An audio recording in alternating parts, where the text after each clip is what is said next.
السلام علیکم مسٹر نذیر، کیسے ہیں؟ خیرت سے ہیں؟ ان میوٹ کر السلام دیں بھائی علیکم ابھی۔ اللہ یار صاحب وعلیکم السلام، وعلیکم السلام، خیرت سے ہیں بھائی؟ ٹھیک ہیں آپ؟ ٹھیک ٹھاک خیریت ہے، آپ سنائیں ٹھیک ہیں؟ اللہ آپ کو سلامتی دے، حکم کریں بھائی صاحب۔ جی میں کافی ٹائم سے ٹرائی کر رہا ہوں، بہت شکریہ مجھے کال پہ لینے کا۔ Thank you. تو کہاں سے کال کیا بھائی؟ آ، کس جگہ سے؟ میں پاکستان اٹک سے میں وکالت اٹک کرتا سے؟ ہوں بطور جی پروفیشن۔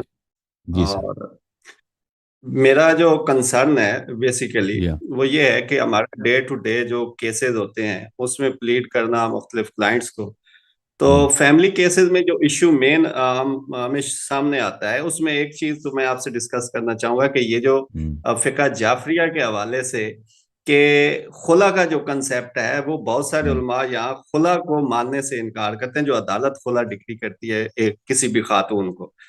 تو اس حوالے سے ان کا یہ موقف ہے کہ اگر عدالتی ڈگری کے باوجود بھی کوئی بھی جب تک شوہر اس کو باقاعدہ عربک سیغے پرناؤنس کر کے اس کو ڈائیورس پرناؤنس نہیں کرے گا تب تک وہ طلاق یا خلا وہ آگے شادی نہیں کر سکتی۔ تو اب یہاں پہ میرا جو آپ سے استدلال میں یہ چاہ رہا ہوں کہ اب جو عورت ہے بیسیکلی تو عقد ایک کنٹریکٹ ہے، سیول کنٹریکٹ ہے کہ وہ دونوں ہسبینڈ اور وائف وہ ایک حق مہر کی شرط پہ اکٹھے ہوتے ہیں اور وہ حقوق زوجیت ادا کرتے ہیں۔ تو اس میں یہ مین پرابلم یہ ہے کہ اگر مرد تو ڈیسائیڈ کر لے کہ اس نے یہ ختم کرنا ہے رشتہ تو اس کے پاس تو آپشن ہے کہ وہ طلاق پرناؤنس کر دیتا ہے۔ جب وائف دوسری صورت میں جب وائف چاہ رہی ہوتی ہے کہ اب میرا اس کے ساتھ گزارا نہیں ہے، میں اس کے ساتھ نہیں رہ سکتی، تو ایسی سچویشن میں فقہ جعفریہ کے مطابق تو پھر تو اس کے پاس آپشن بچتا ہی کوئی نہیں۔ پھر اس کے پاس کیا آپشن ہے؟ اگر وہ کورٹ جائے گی، کورٹ اس کو ڈگری کر دے گی، پھر بھی کورٹ اس کو ریفر کر دے کہ بھائی آپ طلاق کے سیغے لے کے آؤ ہسبینڈ سے، اور ہسبینڈ کہے کہ بھائی نہیں میں نہیں کرتا، طلاق کے سیغے جاری نہیں کرتا، تو پھر ایک تو یہ ہے کہ وہ ساری زندگی وہ پھر میکے ہی گزار لیتی ہے اور اس کو ڈائیورس نہیں ہوتی۔ تو اس حوالے سے میں پہلے یہ کوسچن اگر آپ اس کا رپلائی کر دیں۔ دیکھیں، شیعہ مذہب میں خلا کا طلاق ہے کیوں نہیں ہے؟ اس کا طریقہ یہ ہے کہ عورت اپنے حق مہر سے کہہ دے کہ بھئی مجھے حق مہر نہیں چاہیے، مجھے جانے دے دو، اور شوہر قبول کر دے، یہ خلا ہوتی ہے، ٹھیک ہے نا؟ اگر کوئی عورت کسی شوہر کے ساتھ نہیں رہنا چاہتی کسی وجہ سے، وہ طلاق مانگتی ہے، تو وہ اپنے شوہر سے طلاق کا مطالبہ کر سکتی ہے۔ شوہر طلاق دے گی تو اس کا طلاق ہوگا۔ اگر شوہر طلاق دینے کے لیے تیار نہیں ہے اور عورت کے پاس عورت کا خرچہ نہیں دے رہا وہ شخص، یا اس سے برا برتاؤ کرتا ہے، مثلا مارتا بہت ہے، تنگ کرتا ہے، خرچہ نہیں دیتا، یا خرچہ دیتا ہے مارتا ہے، بدخلقی کرتا ہے، تو اس کا طریقہ کار یہ ہے شیعہ مذہب میں کہ وہ شرعی قاضی کے پاس جائے گا۔ ہمارے ہاں یہ ہے کہ گورنمنٹ کے مقرر ذات جو ہیں یہ شرعی نہیں ہے۔ شرعی قاضی یہ ہے کہ وہ محدث ہو، اہل بیت علیہم الصلوۃ والسلام کے احادیث کا راوی ہو، اس شخص کے پاس جائے تو وہ دونوں طرف کو بلائے گا اور وہ دونوں میں مصالحت کرنے کی کوشش کرے گا کہ دونوں میں صلح کرا جائے، ان کا آپس میں دیکھیں پرابلم کیا ہے۔ اگر پھر بھی صلح نہیں ہوتا تو پھر وہ اس کو یہ حق ہے کہ اس کا طلاق جاری کرے۔ وہ اس کی شرط یہ ہے کہ وہ راوی حدیث ہو، مشایخ حدیث ہو، اہل بیت علیہم الصلوۃ والسلام کے روایات کا ناقل ہو، اس کی شرط یہ ہے۔ جی نہیں، یہ تو فسخ ہو گیا نا، یہ تو تنسیخ و فسخ ہو گیا نا، وہ تو نکاح قاضی کو نہیں اختیار ہے کہ وہ نہیں نہیں، وہ فسخ کرے گا۔ ہاں فسخ کر دے، بالکل طلاق کو کینسل کر دے۔ تو خلا وہی ہے، خلا وہی ہے اصل کہ عورت جو ہے مرد کو کہہ دے گا کہ بھئی تم، میں اپنا مہر نہیں مانگتی تم سے، اور وہ اس کو طلاق دے دے، ٹھیک ہے نا؟ یہ ہے۔ نہیں، پھر بھی میرا یہاں پہ اصل موقف یہ ہے اللہ یار صاحب اور کہ یہ جب فسخ نہیں ہے، جو میں نے پچھلا جو کہہ دے وہ فسخ نہیں ہے، وہ طلاق ہے، وہ طلاق جاری کر دے گا۔ قاضی شرع جو ہے وہ طلاق جاری کر دے گا، فسخ نہیں ہے۔ چلو اس پوائنٹ پہ میں صرف خلا کو کرنا چاہ رہا ہوں کہ جی خلا بیسیکلی تو ایک بیوی کا حق ہے، اور وہ کسی بھی ٹائم پہ اپنا حق مہر واپس کر دے یا غیر معجل جو ہے وہ اس کو معاف کر دے، اور وہ کہے کہ اب میں اس کنٹریکٹ کو، اس ایگریمنٹ کو یا اس عقد کو ختم کرنا چاہتی ہوں، جی تو وہ پھر بھی یہاں پہ علماء کا پاکستان میں ابھی ریسنٹلی ایک فتویٰ آیا ہے، اور اس میں باقاعدہ جو ہماری سپریم کورٹ ہے اس نے سائٹیشن میں اس کو مینشن کر دیا کہ پھر فقہ جعفریہ کی جو خلا ہوگی وہ عدالت تو ڈگری کر دے گی، لیکن ایون دین ہسبینڈ کو طلاق کے سیگے جاری کرنا ہوں گے. اب ایسی صورتحال میں ہسبینڈ انکار کر دے تو پھر وائف کدھر جائے؟ اب ہم دیکھیں شرعی یہ کورٹ شرعی نہیں ہے نا، یہ کورٹ شرعی اسلامک نہیں ہے، یہ کورٹس انگریزوں کے کورٹس ہیں، اور یہ ان کے قاضی جو ہیں یہ ہم شریعت میں ہم ان کو نہیں مانتے. دیکھیں اگر آپ رسول اللہ صلی اللہ علیہ وسلم کے زمانے میں ہوتے تو یا تو خود پیغمبر کے پاس جاتے یا رسول اللہ صلی اللہ علیہ وسلم نے جن کو اپوائنٹ کیا ہے قضاوت کے لیے ان کے پاس جاتے. آپ اس زمانے میں بھی جو ہے انگریزوں کے کورٹ میں آپ نہیں جا سکتے تھے. اب ان کے بعد یہ مقام رسالت پناہ صلی اللہ علیہ وسلم کے بعد یہ کس کو ملی ہے؟ یہ ائمہ اطہار علیہ السلام کو ملی. ائمہ اطہار علیہ السلام نے فرمایا کہ تمہارے درمیان کوئی اگر کسی مسئلہ کا نزاع ہو تو ہمارے روات حدیث کی طرف رجوع کرو، انہوں نے فرمایا. تو اس لیے یہ کورٹ شرعی ہے ہی نہیں ہے، ان کا شرعی کوئی حیثیت نہیں ہے.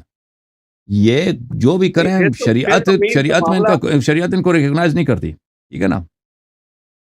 نہیں شریعت پھر تو کوئی مطلب سولوشن ہی نہیں ہے نا شریعت کے پاس. ابھی میں نے عرض کیا نا، ابھی میں نے جو بتایا آپ کی خدمت میں بہت ہی آسان طریقہ کار ہے.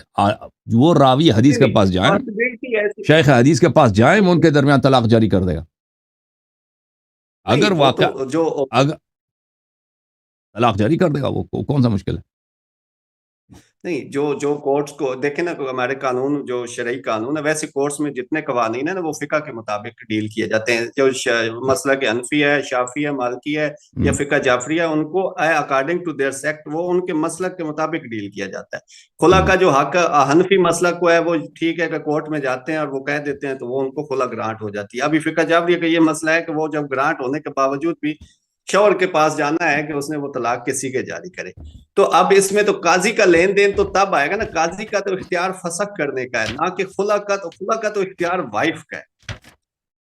اور دوسری صورتحال میں یہ ڈسکس کریں کہ اگر میں امام زمانہ علیہ السلام کے حوالے سے کہ ہم جیسے ہمارا ایک عقیدہ ہے کہ امام زمانہ علیہ السلام ہمارے امام ہیں اور زمانے کے امام ہیں، تو اگر فار ایگزامپل میرا یہ رائٹ ہے، میرا حق ہے کہ میں اپنے امام کے زمانے کے امام سے اپنی رہبری، اپنے مسائل دو بدو ڈسکس کر سکوں، تو میرے پاس تو کوئی اور سلوشن نہیں ہے. جبکہ ان کے غیبت کے زمانے میں میرے پاس کیا سلوشن ہے؟ یہ دیکھ بھائی، یہ کتاب ہے الاصول من الکافی، اس میں باب اختلاف الحدیث میں الاصول من الکافی باب اختلاف الحدیث جلد نمبر 1 صفحہ نمبر 67 میں امام علیہ السلام نے فرمایا اذا جاء یہ ہے جب ہمارے دو آدمی کے درمیان من اصحابنا بینہما منازعۃ فی دین او میراث، ان کے درمیان کسی مسئلے پر، دین ہے، قرضے کا مسئلہ یا میراث کا مسئلہ، اس میں ان کے درمیان کیا ہوتا ہے؟ نزاع ہو جاتا ہے، ڈسپیوٹ ہو جاتا ہے. تو ہم جو گورنمنٹ اس زمانے میں خلفاء تھے ان کے قاضیوں کے پاس جائیں، فتحاکم الی السلطان و الی القضاة ایحل ذلک؟ قال من تحاکم الیہم فی حق او باطل فانما تحاکم الی الطاغوت. جو شخص ان قضات کے پاس جاتا ہے، ججز کے پاس جاتا ہے، غیر شرعی ججز کے پاس جاتا ہے، ایسا ہے کہ یہ شیطان کے پاس جائیں. ایسا ہے کہ شیطان کو کہتے ہیں کہ شیطان آ جاؤ ہمارے درمیان، کیا کرو تم فیصلہ سلاؤ. وما يحكم له فانما ياخذ سحتا وان كان حقا ثابتا له. اور اگر وہ ان کے حق میں فیصلہ دے دیتا ہے، وہ صحیح فیصلہ بھی دیتا ہے، پھر بھی اس نے غلط کام کیا، اس کو اپنا حق اٹھانے کی اجازت نہیں ہے. اس کو چاہیے تھا کہ کس کے پاس جائے؟ راوی حدیث کے پاس چلا جائے. اوکے، مگر یہ ایک صورتحال یہ ہے کہ مثلا یہ تو ناممکنات کی طرف جا رہے ہیں نا، کہ اب پورا سسٹم ایک چل رہا ہے، آپ پورا سسٹم کے خلاف کیسے بغاوت کر سکتے ہیں؟ شرعی نہیں ہے بھائی، شرعی نہیں ہے بھائی، شرعی نہیں ہے. ٹھیک ہے نا؟ سسٹم جو شرعی ہے، شیعوں کا حکم ہے کہ وہ راوی حدیث کے پاس جائیں. جی ہاں. اب یہ تو مسئلہ اور گمبھیر ہو گیا نا یہاں پہ. ابھی مجھے تعین کرنا ہے کہ راوی حدیث کون ہے، اور پھر اس کا تعین کرنا ہے کہ جو راوی حدیث جس کو پورا عبور حاصل ہے، وہ عالم دین، وہ امام علیہ السلام نے تعین کیا ہے. امام علیہ السلام ينظران الى ممن كان منكم ممن قد روى حديثنا ونظر في حلالنا وحرامنا وعرف احکامنا. جو آپ کے لیے حدیث نقل کرتا ہے اور ہمارے حلال و حرام کی معرفت رکھتا ہے اور ہمارے فیصلوں کو جانتا ہے، فَلْيَرْضَوْا بِهِ حَكَمًا، اس کو اپنے درمیان قاضی بناؤ، جج بناؤ. ٹھیک ہے نا؟ یہ اس کے پاس جاؤ. امام علیہ السلام نے یہ حکم سنا ہے. مطلب یہ ہو گیا کہ پھر تو ہم پاکستان کیا پوری دنیا میں جہاں پہ بھی یہ عدالتی سسٹم ہے، وہ پھر ہم اس کو کسی بھی کوئی بھی فیصلے کو نہ بالکل شرعی نہیں ہے، یہ کورٹ شرعی نہیں ہے. بالکل بالکل یہی فرما صحیح ہے. یہ کورٹس یہ غیر شرعی ہیں, ان کے فیصلے شرعی حیثیت سے کوئی ویلیو نہیں رکھتے. تو پھر اس اجتہاد تو بیسیکلی بنیادی مقصد یہ ہے کہ آپ کے کورٹس کہاں مجتہد ہیں بھائی؟ آپ کے کورٹس کورٹس, پہلی بات ہے اجتہاد ہی غلط چیز ہے. دوسری بات ہے آپ کے کورٹس میں وہ ججز کون سے مجتہد ہوتے ہیں؟ مجتہد کہاں ہوتے ہیں؟ نہیں کیوں نہیں, یہ لا ایکسپرٹ تو ہوتے ہیں نا. جو قانون شریعہ ہوتا ہے بیسیکلی جو وکیل ہوتا ہے وہ اس کو فقہ کے رولز بتاتا ہے کہ فقہ کے رولز یہ ہیں, ٹھیک ہے, اور فقہ کے رولز کے مطابق اس فیصلہ کرنا ہوتا ہے اس نے. رشوت بھی لیتے ہیں نہیں لیتے؟ اس طرح اگر کوئی ایسا جج ہے, دیکھیں اگر لگا کوئی ایسا جج ہے, دیکھیں اگر کوئی ایسا جج ہے جو حلال و حرام کو اچھی طرح سے جانتا ہے اور وہ راوی حدیث ہے, وہ گورنمنٹ میں کام بھی کرتا ہے, کوئی بات نہیں, اس کے پاس جائیں, میں منع نہیں کرتا, وہ بالکل صحیح ہے, وہ بالکل صحیح ہے.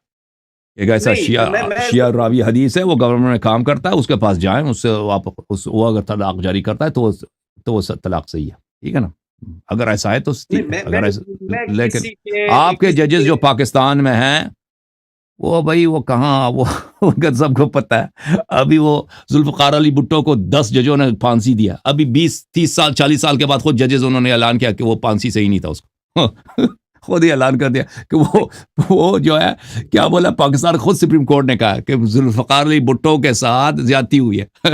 وہ آپ کے ہائیسٹ کورٹ کی بات ہے, سپریم کورٹ کا یہ تو ایک اور پھر ایک بحث نکل جائے گی, اس میں آپ کا بھی ٹائم میں زیادہ انگیج نہیں کرنا. میں صرف یہ میرا کوسچن بڑا اسپیسیفک تھا کہ جو خلا کا اختیار ہے, یہ بیسیکلی میں یہ سمجھتا ہوں کہ وہ وائف کا اختیار ہے, کہ وہ جب بھی اپنی حق مہر واپس کر دے, یہ اس کا ایک طرفہ نہیں ہے نا, حق ہے. ایک طرفہ نہیں ہے, وہ عورت کر سکتی ہے کہ بھائی اب وہ مطاع کر لے, اگر اس کا اتنا بھروسہ نہیں ہے. نکاح تو یہ پرماننٹ ایک کانٹریکٹ ہے, نکاح تو موت کے وقت تک ہے نا. وہ جب عورت نکاح کرتی ہے وہ اس لیے نکاح کرتی ہے کہ میں مرتے دم تک اس شوہر کے ساتھ رہوں گی. اگر وہ یہ نہیں چاہتی شروع سے, وہ کر سکتی ہے کہ اپنے نکاح میں ایسے شرائط رکھے, یا وہ صرف مطاع کر لے 10 سال 15 سال 20 سال کے, پر وہ ایکسٹینڈ کر سکتی ہے اس کو, تو پھر تو یہ مشکلات پیش نہیں آئیں گی. نہیں پھر خلا تو ابھی ایک عورت ہے, اس کو تو نہیں پتا کہ میرا ہسبینڈ کس حد تک, یہ تو امپریکٹیکل ہے, بالکل ہاں, اگر اس کو بھروسہ نہیں ہے, دیکھیں اگر بھروسہ نہیں تو نکاح نہ کرے نا. نکاح کا مطلب ہی یہی ہے کہ وہ نکاح کرتی ہے, یعنی وہ ایسے کانٹریکٹ میں آ جاتی ہے, پھر اس کو ریسائن کرنے کا حق نہیں ہے عورت کو, اس کو کینسل کرنے کا حق نہیں ہے. یہ کیسے, میں استدلال کرنا چاہوں گا کہ یہ ایک پارٹی کو آپ حق دے رہے ہو کہ آپ اس کانٹریکٹ کو ختم, وہ میرا نہیں ہے, وہ اللہ کی جانب سے ہے, وہ اللہ کی جانب سے ہے, اللہ نے دیا نا, مرد کو دیا, عورت کو نہیں دیا. عورت کو اگر دے دیتے نا طلاق کا, وہ تو ہر لمحے طلاق ہی طلاق ہو جاتا ہر جگہ. عورت کو اگر طلاق کا اختیار ہوتا نا, وہ تو جب بھی لڑائی ہو جائے فوراً اس کو غصہ جلدی آ جاتی ہے, عورتوں کو جذباتی ہوتی ہیں, وہ تو فوراً, وہ تو ہر ہفتے ہر شہر میں ہر محلے میں کئی طلاقیں ہوتی ہیں. میں آپ سے یہ اس بارے میں یہ بتانا چاہوں گا کہ جو طلاق کی ریشو ہے نا, وہ زیادہ ہے نسبت خلا کی ریشو کے. مین کے ہسبینڈ زیادہ امپیشنٹ ہے ایز کمپیئر ٹو وائف. نہیں, اگر اختیار عورت کو بھی ہوتے ہیں نا, کہ عورت بھی طلاق کا صیغہ پڑھ کے وہ متعلقہ بن جاتی, تو پھر تو طلاق جو میں عرض کر رہا ہوں, کوئی شادی بچتی نہیں, ہر جگہ طلاق ہی طلاق ہوتے. جی ہاں, میرا بڑا چونکہ پریکٹیکل ایکسپیرینس ہے کورس میں, تو میرا کیونکہ وائف کا جو خلا کا اختیار ہے وہ فقہ حنفی میں تو سول اختیار ہے کہ وہ جب دائر کرے تو اگلے ہفتے اس کو خلا مل جاتا ہے, تو وہ ریشو کم ہے بنسبت اس کے کہ ڈائیورس زیادہ ہے. چلو میں اس کو ایک دفعہ مزید دیکھوں گا. میں نے جو آپ کی خدمت میں عرض کیا نا, جو میرے ذہن میں تھا, میں نے آپ کی خدمت میں عرض کیا, میں اس کو مزید ایک دفعہ ریویو کروں گا, دیکھوں گا کہ احادیث میں کیا لکھا ہے اس کا مطلب. میں نے جو آپ کو دیا بتایا نا, جو میرے ذہن میں تھا. تھوڑا سا آگے اس کو آگے. اچھا, ایک اور چیز میں ڈسکس کرنا چاہوں گا کہ جو لڑکی کو اب ولایت کا حق ہے, کہ کوئی بھی لڑکی نکاح جب کورٹ میرج ہوتی ہے تو ظاہر ہے اس کے ساتھ پیرنٹ نہیں ہوتے, اس کی کنسنٹ نہیں ہوتی پیرنٹس کی, تو وہ جو لڑکی ہے کیا اس کو پھر ولی کے بغیر, جو سمجھا جاتا ہے کہ والد ہی اس کا ولی ہے, گارڈین ہے, تو اس کے بغیر اس کے نکاح کی کیا حیثیت ہے؟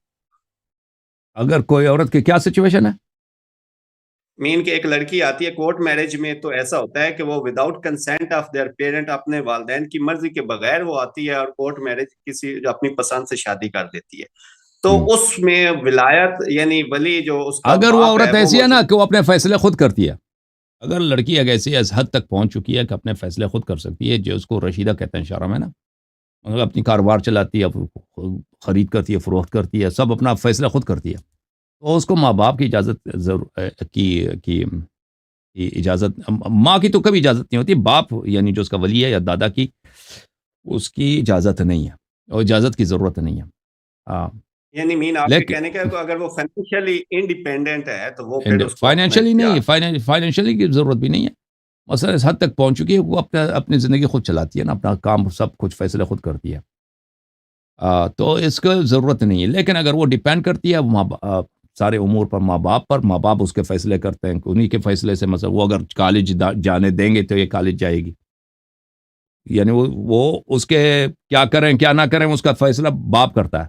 تو ایسی صورت میں اس کی شادی کی ضرورت ہے کہ باپ کی جانب سے کر. مگر یہ کہ باپ جو ہے نا، باپ اب یہ چیزیں دیکھنے کی ضرورت، کیونکہ ہمارے پروگرام جو ہے یہ فروع دین کے نہیں ہوتے، تو اب بہت سارے مسائل میرے ذہن میں فریش نہیں ہوتے. شاید روایات میں مجھے یاد پڑتا ہے کس طرح ہے کہ اگر کوئی لڑکی، اس کے باپ جو ہے وہ بچی کی صلاح میں فیصلہ نہیں کرتا، بچی کے مسئلات میں فیصلہ نہیں کرتا، واقعا اگر اس طرح ہے تو پھر اس کو اس کی اجازت کی ضرورت نہیں ہے. اس طرح بھی میرے خیال میں ہے، لیکن یہ دیکھنا پڑے گا. میں اس بارے میں یہ تھوڑا سا ایڈ آن کرنا چاہوں گا کہ یہ جو ولایت کا حق ہے، میرے خیال میں جو ولایت کا ہے کہ وہ اس کے مین جو لڑکی ہے اس کے مفادات کا تحفظ اگر وہ کر سکتا ہے تو وہ اس کا ولی، اگر نہیں کر رہا تو وہ اس کا ولایت کا حق کھو دیتا ہے. تو باقی خلا کے حوالے سے میں مزید آپ سے بات کرنا چاہوں گا، کیونکہ خلا جو بڑا ہمارا بہت ہی کنسرنڈ میٹر ہے، کیونکہ یہ ہے تو فروعی مسائل ہمارے لیے، بٹ ہمارا چونکہ ڈے ٹو ڈے یہ ایشو ہوتا ہے کہ خلا کے جو کام کرواتے ہیں یا خلا ہو جاتی ہے کورٹس میں، تو اس کو بعد میں لڑکی کو شادی میں پرابلم ہوتا ہے، اور فقہ جعفریہ کے حوالے سے خصوصاً. اور نیکسٹ میرا لاسٹ یہ آپ سے کوشچن ہے کہ ہمارے امام زمانہ علیہ السلام کے حوالے سے جو فقہ جعفریہ کا کنسیپٹ ہے کہ وہ اپنا موجود ہیں اور وہ ہمیں دیکھ رہے ہیں اور ہمارے تمام اعمال کے ان کی زیر نگرانی ہیں. تو میرا یہ کوشچن یہ ہے کہ میں اگر میرے امام ہیں اور میں ان سے کوئی رہنمائی لینا چاہ رہا ہوں تو میری امامت، میرا امام تو وہ ہے جو مجھے دو بدو میں جس سے رہنمائی یا جس تک میری پہنچ ہو، اپروچ ہو. اور اگر وہ غیبت میں ہیں تو مجھے کم از کم مجھے ان کی غیبت سے کیا فائدہ ہونا ہے، ویئر ایز کہ مجھے تو چاہیے ایک ایسا امام جو جن سے میں کم سے کم کوئی رسائی حاصل کر سکوں اور میرے ان مسائل کا میں ڈائریکٹ ایسا حل دیکھ سکوں جی کہ جو سرٹیفائڈ اتھینٹیکیٹڈ جو ان کا نظریہ ہو وہ مجھے پتہ چل سکے. تو ان کا آتھینٹیکیٹڈ ان کا فرمان یہی ہے کہ میرے غیبت میں میرے روات احادیث سے رجوع کرو، میرے روات احادیث سے رجوع کرو. اور یہ آپ کو اگر پھر بھی اگر روات احادیث سے آپ رجوع کرتے ہیں یا احادیث میں کوئی ایسی بات نہیں ہے، اگر ایسا مسئلہ ہے جو اس راوی حدیث کے پاس ہو ہی نہیں سکتا، بالکل آپ دعا کر سکتے ہیں اللہ سے، خود امام زمانہ علیہ السلام سے توسل کر سکتے ہیں اور یقیناً اس کا جواب آ جائے گا. اور امام علیہ السلام کی حدیث ہے کہ وہ غیبت میں اس طرح آپ کو فائدہ پہنچاتے ہیں جیسے سورج جب بادل کے پیچھے ہوتا ہے. جب سورج بادل کے پیچھے ہوتا ہے، سورج ہمیں نظر نہیں آتا، لیکن سورج کی روشنی، سورج کی گرمی کی وجہ سے زمین میں زندگی اور حیات ممکن ہے. اور جب بادل نہیں ہوتا تو سورج کو ہم دیکھ لیتے ہیں. اسی طرح جب امام زمانہ علیہ السلام پردہ غیبت میں ہے، ہمیں بظاہر نظر نہیں آتا کہ دین کی حفاظت کیسے ہوتی ہے، لوگوں کی ہدایت کیسے ہوتی ہے، لیکن امام علیہ السلام اپنی ذمہ داری نبھاتے ہیں اور اپنی ذمہ داریوں سے غفلت نہیں کرتے اور دین حقہ کا وہ حفاظت فرماتے ہیں. اور جو بھی دنیا میں کوئی شخص ہو، چاہے امریکہ میں ہو، چاہے پاکستان میں ہو، چاہے کسی بھی جگہ ہو، اگر وہ صدق دل سے طلب کرے کہ مجھے فلان چیز امام زمانہ علیہ السلام سے چاہیے اور وہ واقعا صادق ہو، یا وہی چیز اس کو ملے گا یا اس سے اس کو بہتر وہ دے دیں گے اور اس کو پتہ بھی چلے گا کہ امام علیہ السلام کی جانب سے آیا. اس کے لیے کیا ہوتا ہے؟ اس کے لیے صدق کی ضرورت ہوتی ہے، خلوص کی ضرورت ہوتی ہے، دکھاوے کے لیے نہ ہو. یہ قطعی ہے، یہ 100% ایسا ہو جاتا ہے اور ہوا ہے، اور میں اس کا گارنٹی دے دیتا ہوں کہ یہ حتماً اسی طرح ہوگا انشاءاللہ تبارک و تعالی. اس کے لیے توسلات ہیں، دعائیں ہیں. جو شخص چاہتا ہے کہ یہ سعادت اس کو نصیب ہو، اپنے امام سے کوئی چیز طلب کرتا ہے، امام علیہ السلام نے خود اپنے مختلف خطوط میں بتایا کہ اس طرح سے مجھ سے رابطہ کرو. مفاتیح الجنان میں وہ سب مذکور ہیں. اوکے میرے بھائی، تھینک یو سو مچ. اللہ آپ کو عزت دے. بات ہوتی. Thank you. اللہ آپ کو سلامتی دے، اللہ آپ کو عزت دے. Thank you sir.